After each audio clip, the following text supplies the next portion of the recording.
Assalamualaikum warahmatullahi wabarakatuh. Selamat malam pemirsa, selamat siang yang menonton siang, dan selamat sore yang menonton sore, juga selamat pagi yang menonton pagi hari. Pemirsa channel Nur Petunjuk Kecerdasan, pada kesempatan kali ini kita masuk ke bab baru, tapi babnya apa nanti biar diterangkan Ki Jolo-Jolo. Cuman pemirsa, sebelum saya menyerahkan acara ke Ki Jolo-Jolo, saya mau berpesan untuk diri saya pribadi khususnya, juga buat pemirsa yang sedang menonton dan terus mengikuti channel ini. Semakin kesini pemirsa, semakin berat materinya. Ibarat pelajaran SD, SMP itu tambah berat, nanti SMA tambah berat lagi. Ya, Cuman saya mau memberitahu sama pemirsa semua, untuk menjadi SMP itu semakin mudah dan SMA itu semakin mudah, gampang caranya pemirsa. Les privat sama guru matek, les privat sama guru yang membeli pelajarannya itu. Caranya bagaimana les privat itu? Pahami dulu ilmu matematika angka 1 sampai 10. Kalau kita sudah ngerti urutannya 1, 2, 3, 4, 5, 6, 7, 8, 9, 10, dan bilangan prima, bilangan ganjil, bilangan genap, selesai pemirsa. Mudah. Jadi tidak ada pelajaran itu sulit. Yang sulit itu ketika belum diajarkan dan belum diberitahu. Nah, itu sulit itu. Sampai kapanpun tetap kita nggak bisa. Tapi kalau sudah diberitahu, diajarkan, tinggal mengulang sampai paham. Kalau nggak paham juga, tanyakan. Nah, rumusnya simpel. Bertanya. Kepada siapa? Ya kepada yang bikin channel ini. Tulis saja komennya, kirim saja WA-nya, admin ada pemirsa, jangan khawatir, pasti dijawab. Kalau tidak, nanti Ki Jolo-Jolo bisa terbang ngasih tahu sampean. Ya. Jadi itu pemirsa, jangan pernah menganggap sulit, tetap harus menganggap gampang dan mudah. Itu rumus saya belajar. Tapi ya tadi harus mengikuti dengan cermat, mendengarkan dengan baik. Silahkan kritis, bertanya boleh, yang penting jangan ngawur. Kalau ngawur itu ya tadi asbun, asal bunyi, tidak berdasar. Harus juga berdasarkan Al-Qur'anul Karim, karena yang kita ajarkan ini Al-Qur'an. Jadi harus pembahasannya juga dengan ayat-ayat Al-Quran. Jangan pembahasannya dengan di luar Al-Quran, terlalu rendah dibandingkan dengan firman-Nya Allah. Demikian pemirsa, sebagai rumus dan kunci untuk kita memahami channel Nur Petunjuk Kecerdasan yang dibawakan oleh Ki Jolo-Jolo. Sekarang waktu, kesempatan saya serahkan kepada Ki Jolo-Jolo. Monggo Ki Jolo. A'udzubillahi minasyaitonirrajim. Bismillahirrahmanirrahim. Assalamualaikum warahmatullahi wabarakatuh. A'udzubillahi minasyaitonirrajim. Bismillahirrahmanirrahim.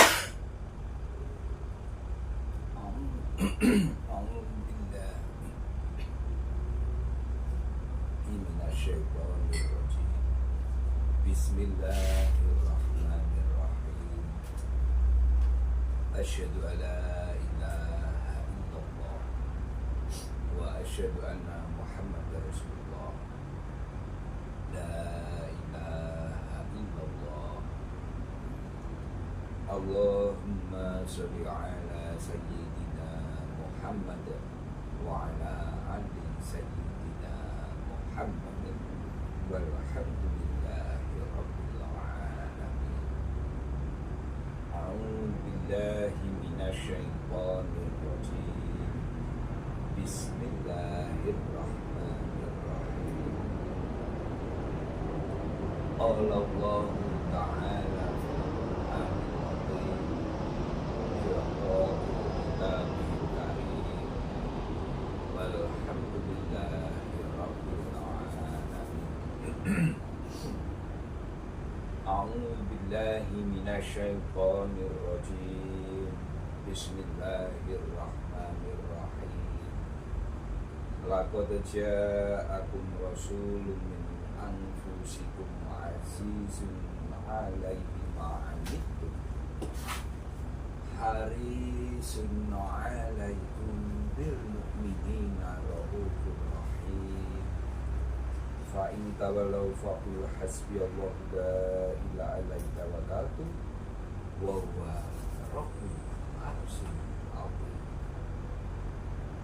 رضيت بالله ربا وبالإسلام دينا وبمحمد نبيا ورسولا. ربي زدني علما وارزقني فهما واجعلني من عبادك الصالحين.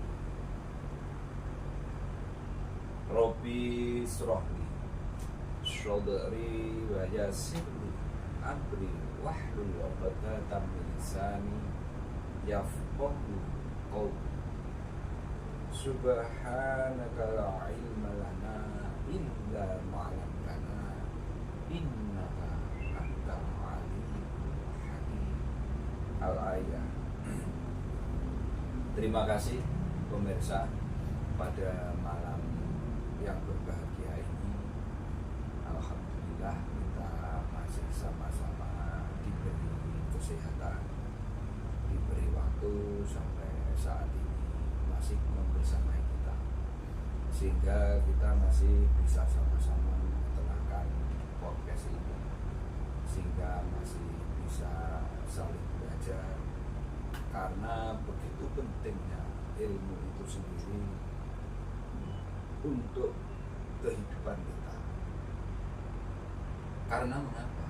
Apabila kita tidak memahami bahwa seluruh kemasan hidup kita adalah sesungguhnya ilmu, itu maka kita melangkah apapun itu tidak akan terpilih oleh ilmu sendiri.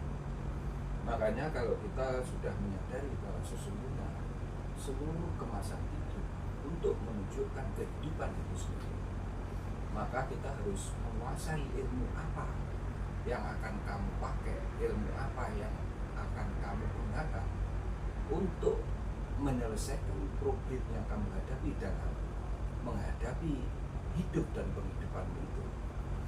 Itu sesungguhnya pemirsa, sehingga kita nanti akan selalu melihat sebuah peluang, sebuah kesempatan itu adalah pembelajaran untuk diri kita, untuk lingkungan kita, juga pembelajaran untuk semua hal yang berkaitan dengan kemasan hidupmu itu sendiri. Itulah makanya kita harus selalu menguatkan niat, memperbarui niat, selalu mensucikan niat. Karena memang sesungguhnya bentuknya ilmu itu sesungguhnya memang cahaya. Karena siapapun yang menggunakan ilmu itu dia akan memegang cahaya itu untuk hidupnya itu. Makanya itu tidak bisa tidak, yang untuk menghidupkan cahaya itu salah satunya ya Al-Quran itu harus kamu pakai sebagai pedoman. Karena kalau memakai pedoman yang sifatnya tulisan, artinya tulisan seseorang, hasil karya ilmiah seseorang atau apa, itu tidak bisa menjadi cahaya. Karena mengapa? Tidak mungkin dia selalu konsisten pada caranya atau sistemnya atau apanya, itu tidak mungkin. Karena apa? Akan diwarnai oleh subjektivitas latar belakang dia mengenyam kependidikan itu sendiri. Satu itu. Yang kedua, akan diwarnai oleh mentalitinya. Jadi CQ dan AQ-nya itu yang akan mempengaruhi cara dia penulisannya itu, penerbitannya itu. Belum nanti di penerbitan, makanya ada editor itu karena di situ sebetulnya. Nah, Al-Quran itu tidak perlu, karena editornya Allah, yang nulis Allah, nulisnya tidak pakai balai pustaka, nulisnya juga tidak pakai pulpen, tapi nulisnya sendiri dengan ilmu itu juga gitu.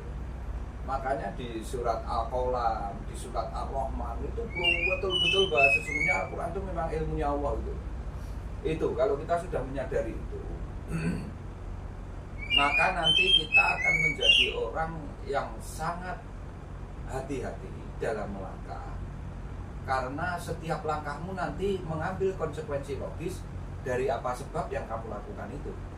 Itulah sesungguhnya ilmu itu. Kalau lainnya ilmu tidak ada, karena memang khusus ilmu yang ada pertanggungjawabannya. Nah, untuk malam ini kita membahas tentang memaknai dan mengkaji kitab suci. Jadi sekarang kita memaknai dan mengkaji kitab sucimu itu sendiri. Jadi hati-hati, ini ada memaknainya, ada mengkajinya tentang kitab sucimu sendiri. Karena sesuatu yang berkaitan dengan pemaknaan dan pengkajian ini berbeda, Mas. Pemaknaan itu nanti akan menerjemahkan bahasanya dan tulisannya itu. Tapi mengkaji berarti kamu menggunakan metodologi keilmuan yang sifatnya ilmiah, ada keruntutan, tidak tumpang tindih, berarti tertib, dan sekaligus di situ ada pemahaman yang lengkap, detail, komprehensif, sehingga ada ukuran-ukuran hukum-hukum, norma-norma, kaidah-kaidah, hukum, ketetapan dan ketentuan dari Allah itu terlibat di dalamnya. Perbedaannya ke sana. Maka harus tahu apa artinya memaknai dan apa artinya mengkaji itu sendiri. Ini bukan pengajian, karena sifatnya tidak main-main, tapi mengkaji, bukan pengajian. Ini harus paham, karena kalau nanti jenengan tidak bisa membedakan etimologi secara ketatabahasaan, jenengan akhirnya antara pengajian dan mengkaji kamu samakan saja, padahal beda. Kalau pengajian itu kemasan seseorang bercerita atau mendongeng, itu pengajian. Tapi sesungguhnya kalau untuk Al-Quran tidak penting itu, tidak perlu. Karena Al-Quran ini penting memaknai sekaligus mengkaji. Tapi kalau pengajian, saya hanya mengumpulkan beberapa orang, sehingga saya sekedar menceritakan atau saya sekedar mendongengkan apa dari cerita siapa, itu pengajian. Tapi kalau memaknai dan mengkaji, karena begini pemirsa, mengapa kitab suci harus dimaknai dan dikaji? Karena kitab suci itu firman-Nya Allah, kewahyuan yang harus kita bahasakan dengan bahasa lisan kita yang bisa kita sampaikan. Setelah itu baru ada penulisan dari penyampaian itu. Itulah ada pemaknaan sekaligus ada pengkajian yang sifatnya semua itu tidak lain tidak bukan untuk menjelaskan secara metodologi keilmuannya itu pengkajiannya, tapi memaknai sesungguhnya setiap apa yang kamu baca dari kitab suci itu kan mesti ada kalimat. Nah, dari kalimat itu pasti mengandung sebuah kandungan makna, apa yang terkandung, apa yang dari tersiratnya itu, yang tersurat itu loh, sehingga kamu bisa memaknai apa yang tersurat di balik yang tersurat namanya tersirat. Sebetulnya seperti itu. Makanya ini saya kasih judul memaknai dan mengkaji kitab suci. Dan ini nanti cobaan jenengan telah, jenengan teliti, ada bedanya apa enggak. Makanya saya pengen jenengan punya kecerdasan, punya rasio logika, pendekatan-pendekatan semacam ini yang sifatnya ada metodologi keilmuan yang ilmiah, sehingga nanti rasional dan logik dalam penerimaanmu, karena jenengan nyatanya berakal semua dan kondisinya juga sadar, juga berakal sehat. Itu loh Mas, itu sesungguhnya. Jadi begini, kalau kita melihat kronologi sebuah pemaknaan atau pengkajian itu tiap guru bisa saja melakukan kesalahan. Setiap mencapai pencerahan jiwa menjadi pengetahuan, itu sangat sulit. Karena mengapa? Karena berkaitan dengan pewahyuan yang menjelma menjadi bahasa yang bisa diucapkan, dikisahkan, dan bisa disampaikan, dilisankan, apalagi kalau dituliskan. Ini akan terjadi distorsi yang luar biasa. Distorsi itu penyimpangan yang tidak ke arti atau ke tujuan awal makna yang sesungguhnya. Itu namanya distorsi. Jadi mengalami atau pembiasan juga boleh lah. Nah kalau pembiasan lebih disfraksi sebetulnya karena kecahaya. Tapi kalau distorsi itu sesuatu yang kaitannya dengan penulisan, penerjemahan, nah itu distorsi. Karena dia akan mengalami pemaknaan yang lebih luas gitu sebetulnya. Tapi dia menyimpang, mengalami penyimpangan. Jadi banyak faktor yang mempengaruhi karena berkaitan dengan kurun waktu dari masa ke masa, dari generasi ke generasi yang selalu mengalami kemajuan terhadap peradaban itu sendiri. Karena mau tidak mau kemajuan peradaban itu pasti akan mengalami perubahan. Nah saat ada mengalami perubahan itu, generasi itu pasti akan mengalami perubahan secara psikologi juga. Itu makanya namanya apa ya, shock culture lah istilahnya, apa mas ya bahasanya. Shock culture itu apa mas bahasa? Cultural shock sama Cultural shock itu apa? Maksudku bahasa Indonesia kan terjemahannya apa? Shock culture itu secara kultur dia mengalami apa ya? perubahan budaya, Perubahan budaya akhirnya dia itu terkaget-kaget. itu loh, maksud saya ke arah sana kan biar lebih enak jenengan terima gitu. Lah itu juga akan sangat mempengaruhi dengan adanya pewahyuan yang pada akhirnya nanti dituliskan itu. Yang paling parah kepentingan. Nah itu nanti ke berikutnya, ini kan belum sampai ke sananya. Jadi sesungguhnya itulah mengapa latar belakang si penyampai secara kependidikan, latar belakang secara kultur, budaya, atau latar belakang secara psikologi itu nanti akan sangat mempengaruhi adanya penerjemahan itu sendiri.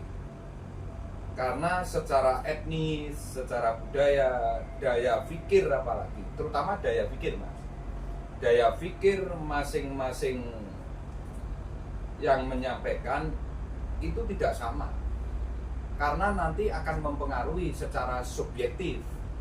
Karena daya pikir penulis itu secara subjektif akan mempengaruhi objektivitas Al-Quran itu sendiri atau wahyu itu sendiri. Karena wahyu itu sifatnya objektif sekali, dia nol, tidak ada muatannya. Menjadi muatan-muatan itu kalau nanti konsep si penulis dimasukkan ke dalamnya itu berbahaya sebetulnya.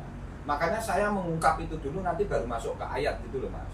Jadi prolognya, mukodimahnya saya begitukan, sehingga nanti biar memahami bahwa pewahyuan menjadi apa kamu mengerti dengan ketata bahasaanmu, dengan bahasa lisan, sampai penulisan sampai saat ini dari 1447 Hijriah sampai sekarang itu banyak mengalami yang luar biasa.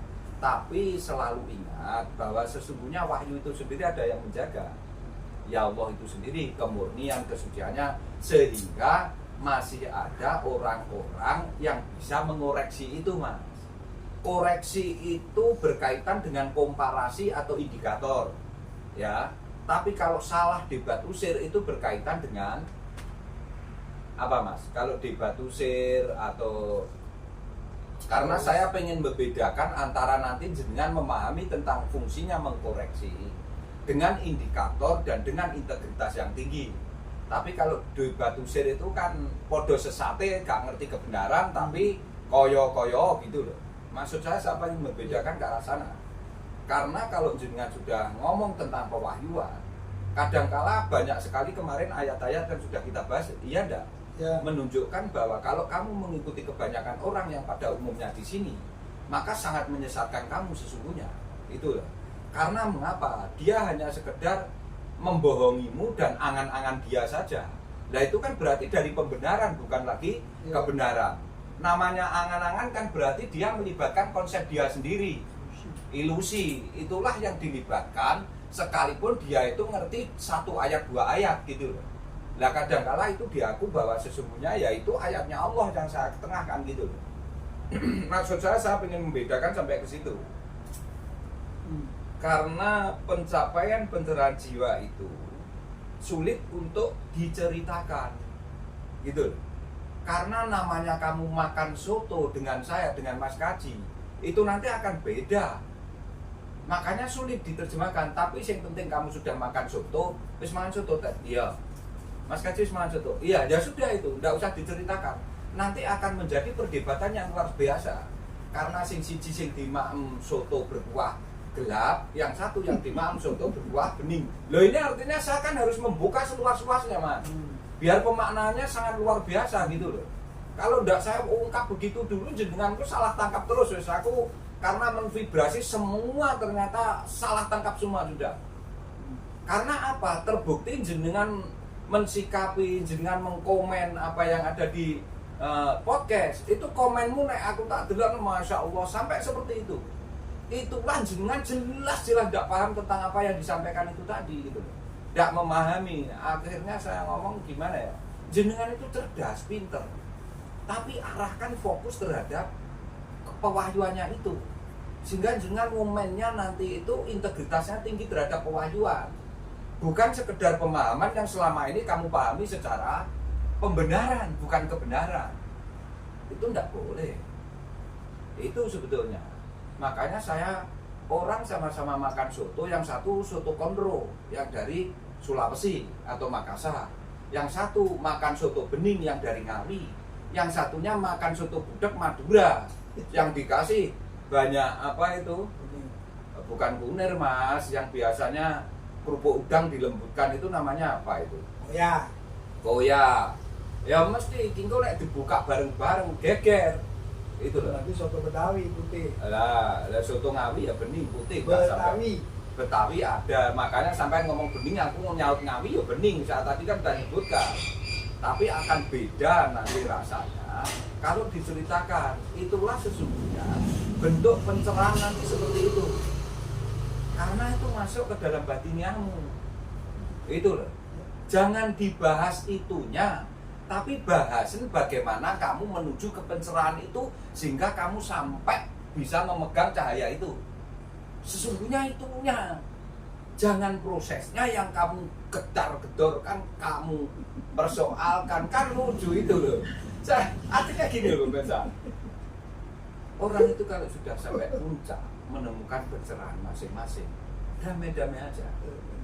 Tidak saling mempengaruhi, tidak saling mencari apa artinya mencari jamaah, karena sudah tidak perlu itu. Karena kedamaian. Sudah makan soto kalau mencari jamaah, aku biasanya 10.000 cukup, nyari jamaah ya malah 1 juta gak cukup. Entar dulu Mas, biar ini jelas betul, karena nanti kalau dipotong tidak jelas ini. Artinya begini aja lah, ini bukti konkret. Jenengan maem soto 15.000 cukup, jenengan dhewe ngrasakne. Nah perlu jamaah jenengan 1 juta kadang tidak cukup. Karena mati orang banyak. Nyuwun sewu. Bener apa enggak? Itu loh. Jadi enggak usah butuh itunya. Karena pencerahan itu enggak butuh pengakuan ngono lho wis Mas. Ya. Pencerahan di dalam dirimu kan enggak butuh pengakuan. Itu loh. Wis gini, tak contohnya sing lebih konkret. Kamu bisa merasakan nikmatnya hubungan badannya apa butuh pengakuan loh? Ayo wis sudah, ini yang paling ekstrim aja. Dan orang kan sembunyi-sembunyi itu. Bahkan sampai beli-beli, sembunyi kemana biar tidak terlacak. Iya apa tidak Yonsewu? Itu maksudku. Itu kan. Maaf pemirsa, saya ngomong gitu jadi tertawa. Tapi ini sangat benar. Ini sangat analoginya sangat benar ini. Saya gini, jenengan kalau sudah ngomong pembuktian rasa itu apa butuh pengakuan. Membuktikan rasa butuh pengakuan itu ya lucu. Awakmu terus BO apa perlu umum nek masjid. Butuh pengakuan orang lain.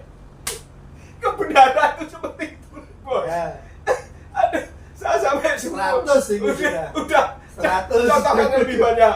Coba, sangat tertawa ini. Sebenarnya yang mau saya contohkan dua-duanya udah disebut. Ya sudah. Jadi dia sudah membaca vibrasi saya, atau memang dia sudah tahu, atau dia nyontek saya nggak tahu. Tapi yang mau saya sampaikan udah disampaikan barusan, dia sudah. Tapi mungkin ada satu lagi pemirsa. Kan tadi contohnya sudah dikasih contoh soto.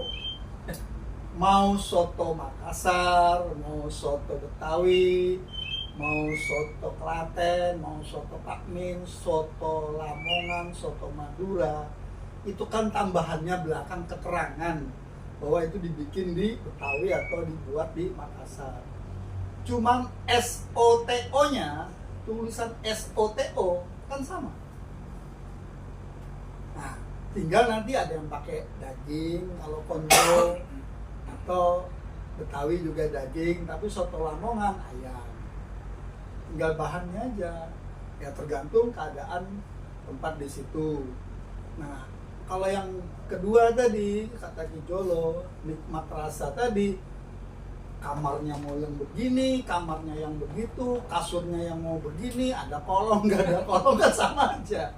Nah, ketika dua orang bersembunyi, ada yang suka terang, ada yang suka gelap, ada yang suka remang-remang, kan ketemu rasa. Termasuk rasa bahagia. Rasa bahagia itu tidak hanya dimiliki orang yang punya uang saja, yang bisa jalan-jalan, tidak. Rasa bahagia juga dimiliki oleh setiap insan manusia.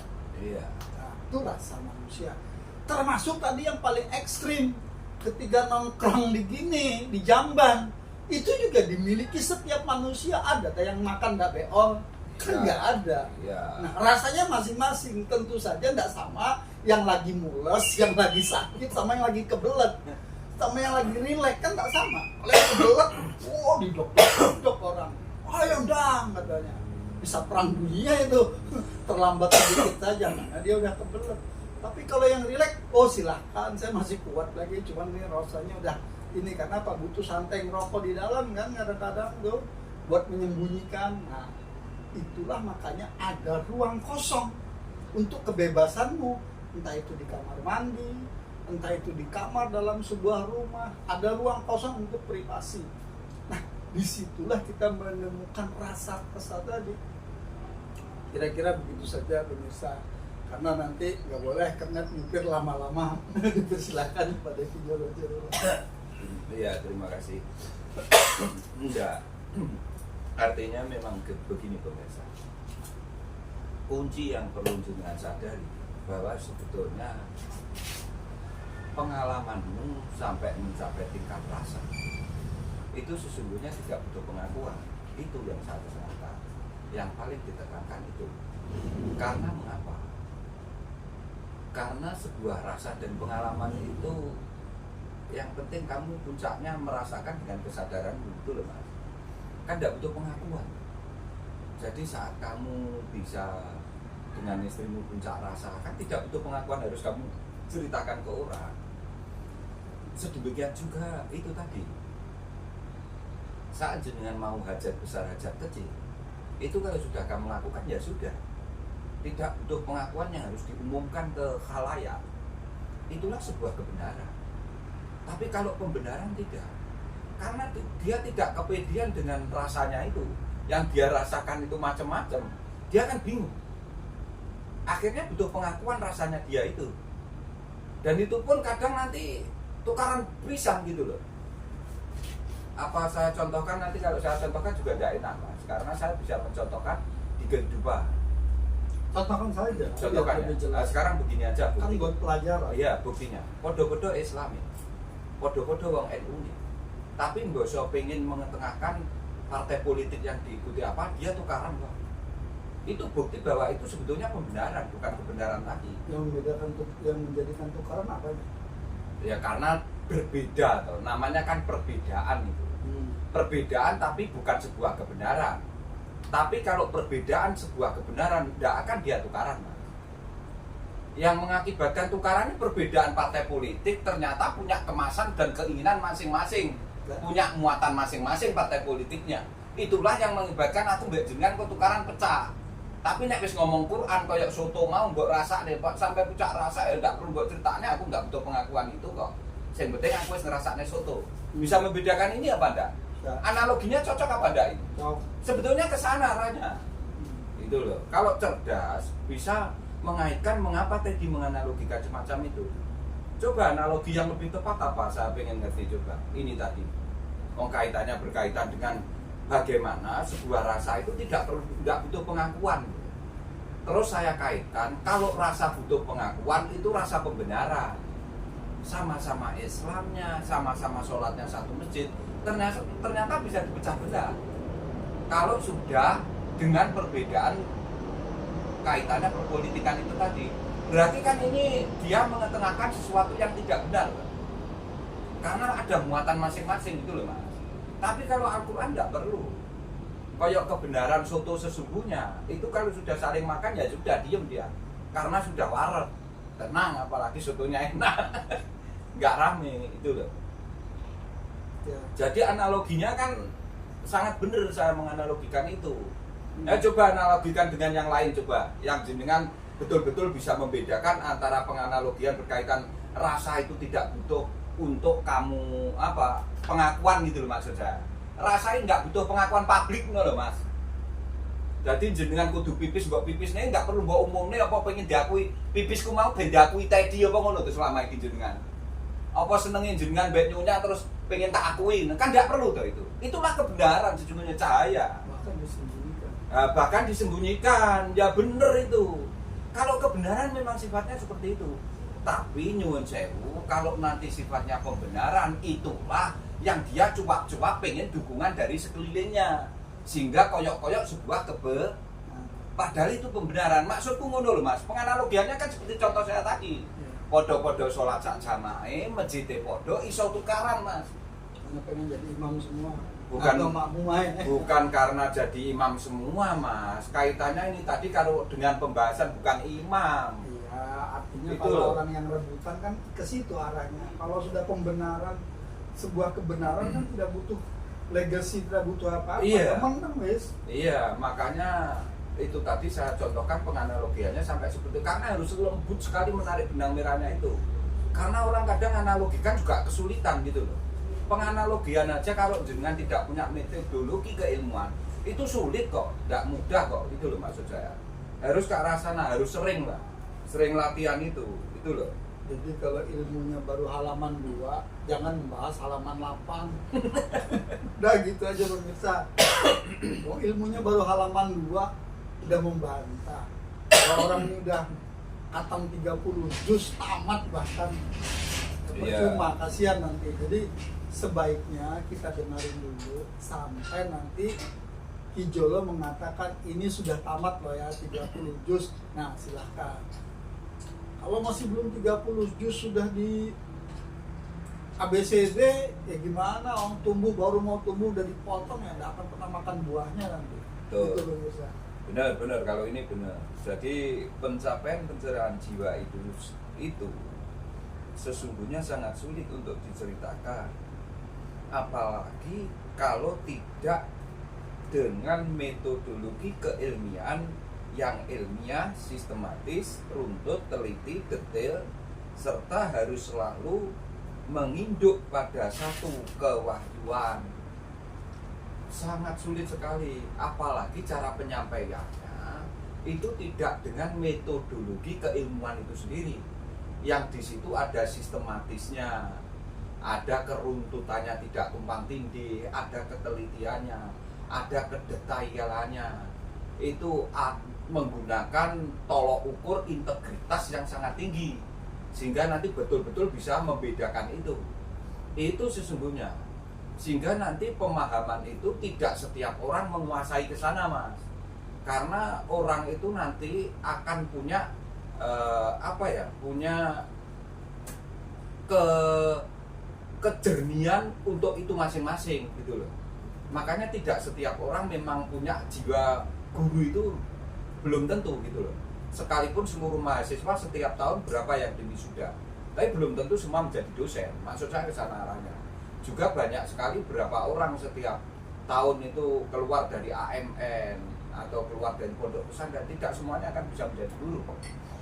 Itulah tingkat kesulitan sebagai seorang guru itu tadi gitu. Makanya memang butuh banyak hal ya. Ya betul. Pada satu kewahyuan maka penyimpangan akan terjadi lebih besar lagi karena bahasa lisan dan bahasa tulisan itu dua hal yang berbeda. Itu maksudnya.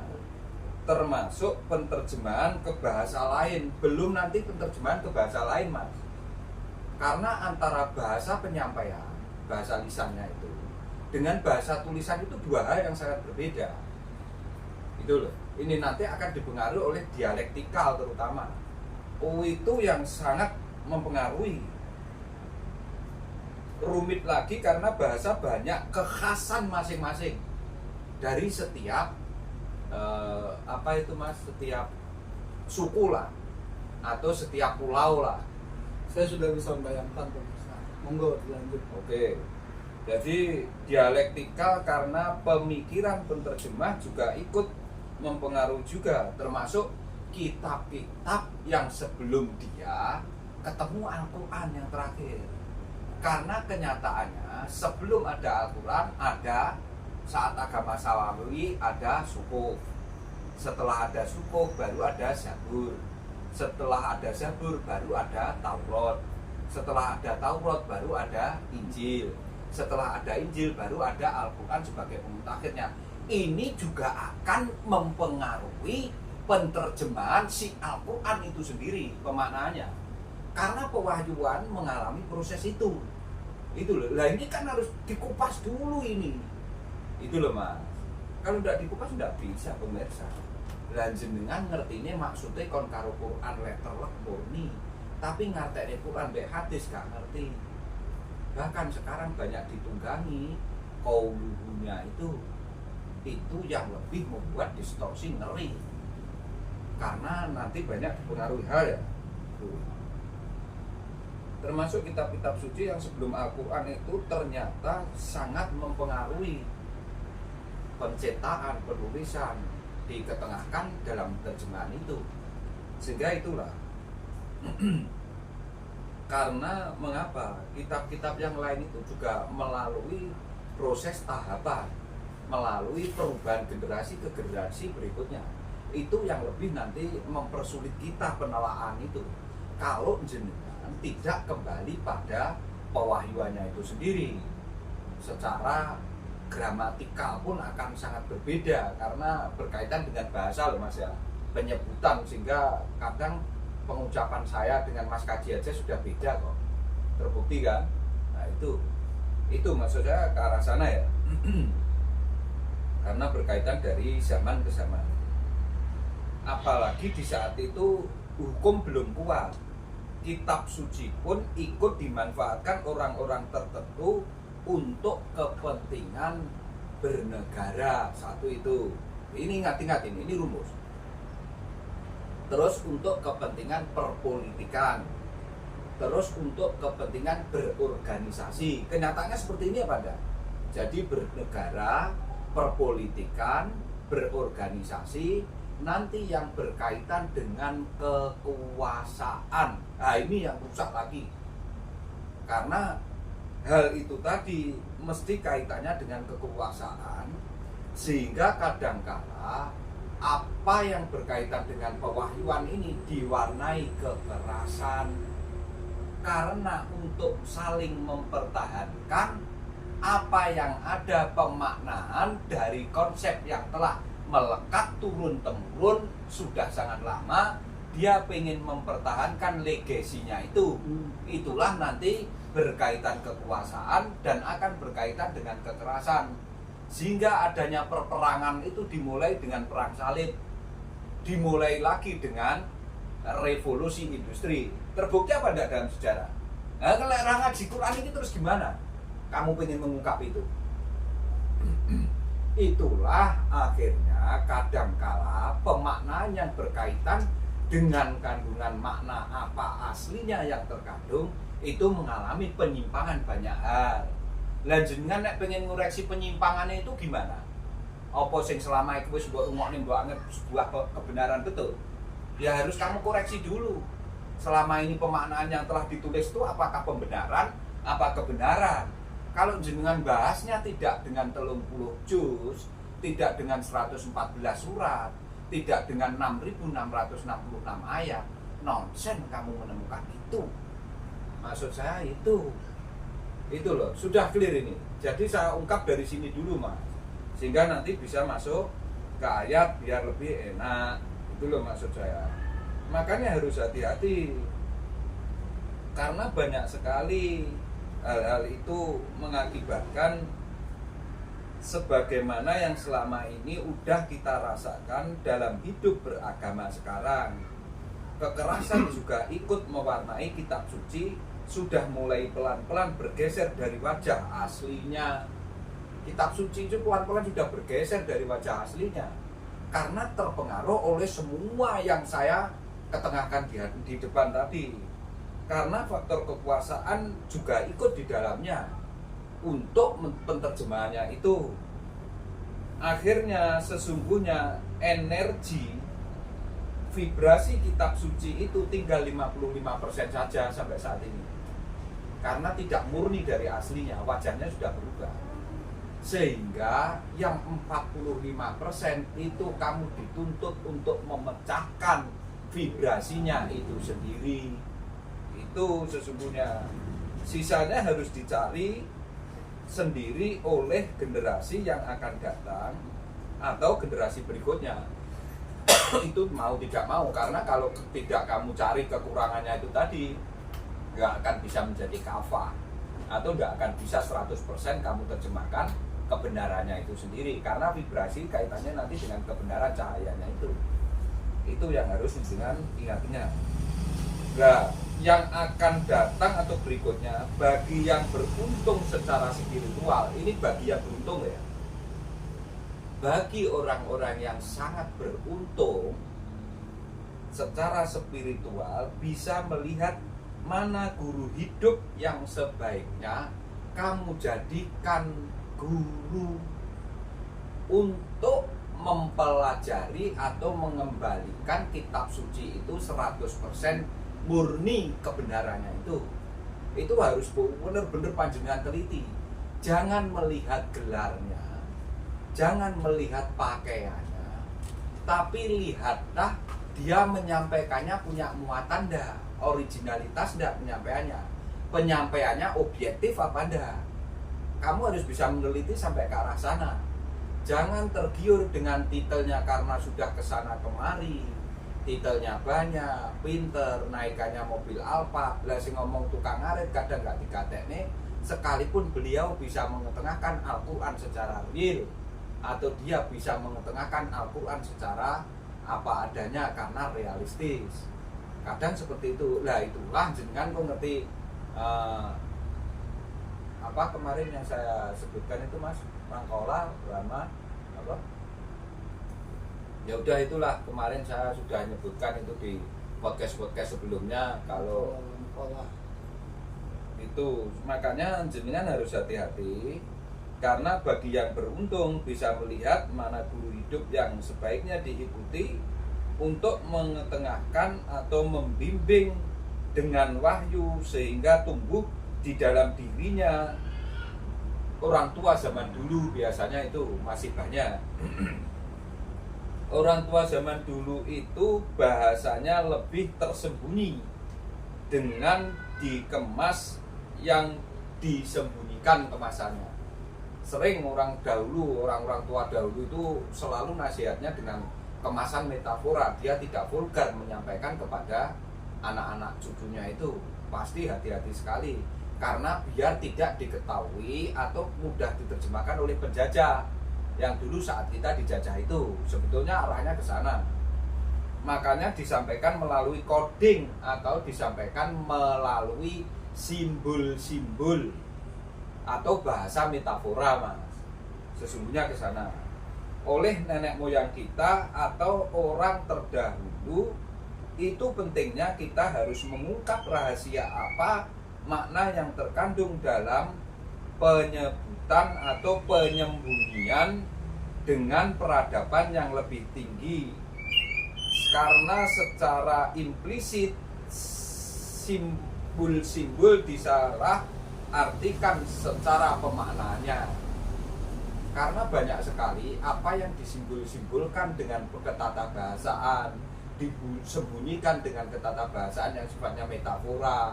Bahkan dulu kadangkala disampaikan dengan sistem kalau Surabaya ludrukan itu namanya apa? Parian, betul. Dengan sistem parian itu kan termasuk salah satu penyembunyian isi nasihat yang sesungguhnya. Itu. Bahasa. Nah, dengan peribahasa metafora. Sekarang pada kita belajar agama itu berupa simbol-simbol. Lah kalau kamu menerjemahkan itu tidak tepat, kan kecelek itu. Kalau istilah Mas Kaji kelejingan itu ya. Iya.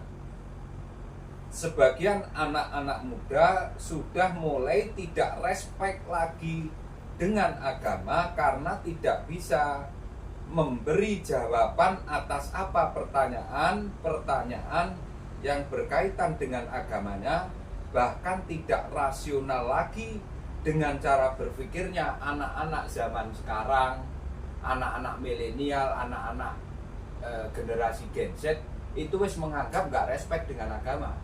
Karena agama justru tidak bisa menemukan atau memberikan jawaban-jawaban yang sesuai dengan pemikirannya generasi sekarang. Nah, itu sudah terbukti apa enggak? Sudah. Inilah makanya mengapa saya bahasa pertama judulnya tadi memaknai dan mengkaji kitab suci atau kitabmu sendiri itu, karena kitab suci itu sesungguhnya kitab tulisannya dirimu itu sendiri. Itu loh pemirsa. Makanya ini mukadimahnya, prolognya sangat panjang.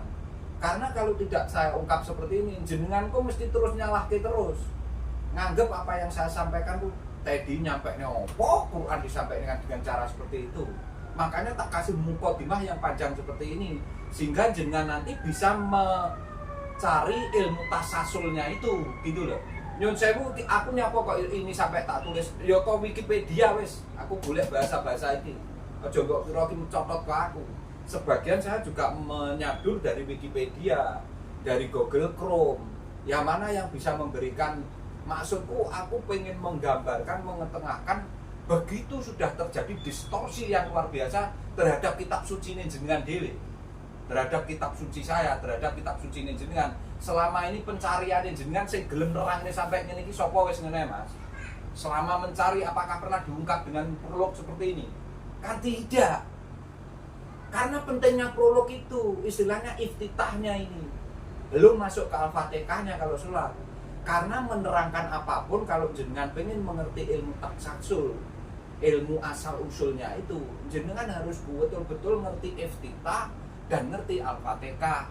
Karena iftitah dan Al-Fatihah ini dua hal yang berbeda. Sekalipun itu kamu lafazkan saat kamu melakukan ritual sholat. Itu nanti kita bahas sendiri lah. Saya bisa menerangkan itu juga. Bukannya saya pinter, tidak. Karena aku memang ngaji kuwi, seneng. Hobi saya menelaah, mencari ilmu tasasulnya. Mengapa dia iftitah, tapi mengapa ini Al-Fatihah? Kalau tidak kita cari, kita ya kebingungan terus selamanya. Ayo jenengan bisa bedanya berarti sampai Al-Fatihah. Selama ini sekalipun sampai wis apa setelah pelafatan, bahkan setiap hari sampai sholat 5 kali. Kan itu kamu ucapkan. Lah ngerti tidak namanya iftitah sama Al-Fatihah mengapa? Sama-sama ada tahtahnya itu. Kalau kamu tidak mencari dari prolog saya ini tadi, ayo nggak bisa menerangkan di depan saya sini. Silahkan diketengahkan. Itu loh, maksud saya seperti itu Mas. Bukannya kok saya lebih pinter, tidak. Saya tidak tahu apa-apa, saya selalu ngomong. Saya ini karena merasa bodoh, tidak tahu apa-apa, maka setiap yang saya lakukan dengan ritual saya, yang sumbernya dari pewahyuan, kan harus dari saya rubah menjadi bahasa, pengucapan lisan, dan nanti tulisan. Lah ini kan mengalami proses yang luar biasa, sehingga kita nanti bisa menentukan, oh seperti ini toh, mengapa ada ungkapan iftitah, Mengapa di situ ada Al-Fatihahnya? Mengapa akimi sholata wa rabbaka fakabir, tapi kok Allahu Akbar? Kok tidak Allah Rob? Kok tidak Allah Rob? Kok gitu? Padahal perintahnya akimi sholata wa rabbaka fakabir, tapi kok Allahnya pakai Akbar. Sekarang saya tanya gini aja lah, jenengan ngerti bahwa setiap hari Ahad, Senin, Selasa, Rabu, Kamis, Jumat, Sabtu ada 7 hari ya. Tapi tahun kok 12. Itu dari 7 hari ini ditambah apa? Sehingga menjadi 12, menjadi sebuah tahun itu. Karena matahari selain berotasi, dia berevolusi. Penambahannya di situ itu. Tak buka, tak ungkap, tak kayak clue. Matahari itu, bumi, bulan, dan matahari itu berotasi tapi ada evolusinya. Makanya mengapa kok menjadi 12 bulan? Ayo. Dan saya buka lagi ya, pertanyaan yang ini ekstrim tapi butuh jawaban yang logika jalan. Sekarang gini, penamaan bulan itu kalau di Jawa dengan di Arab sinkron. Tapi begitu kamu masukkan ke hukum Samsiah matahari atau Masehi, mengapa terjadi peloncatan? Tidak selalu tepat. Kowe ngaji konti kok iso jawab iki, nek ra ngaji ning Arba'atul Hurum. Ayo, mengkorok saya kalau udah bahas gitu. Inilah sesungguhnya Al-Quran itu. Hebatnya Al-Quran bisa memecahkan persoalan itu. Problem solving seluruh kehidupanmu hanya satu-satunya Al-Quran. Kalau tidak dari Al-Quran, kejungkel-jungkel sirahmu. Sikil mbok gawe sirah, sirah mbok gawe sikil. Gawe kacamata kadang mbok gawe ning sikil, gawe sandal kadang mbok deleh ning sirah. Wis ngono aku ngomong. Itu loh, Mas. Dan itu harus kamu sadari mulai sekarang. Sebejo-bejone jenengan, seuntung-untungnya jenengan ngerti podcast iki. Gali terus, cari terus, telusuri terus, tonton terus. Ayo, kamu nanti akan menjadi orang yang beruntung dan menjadi orang yang rasionalmu cerdas.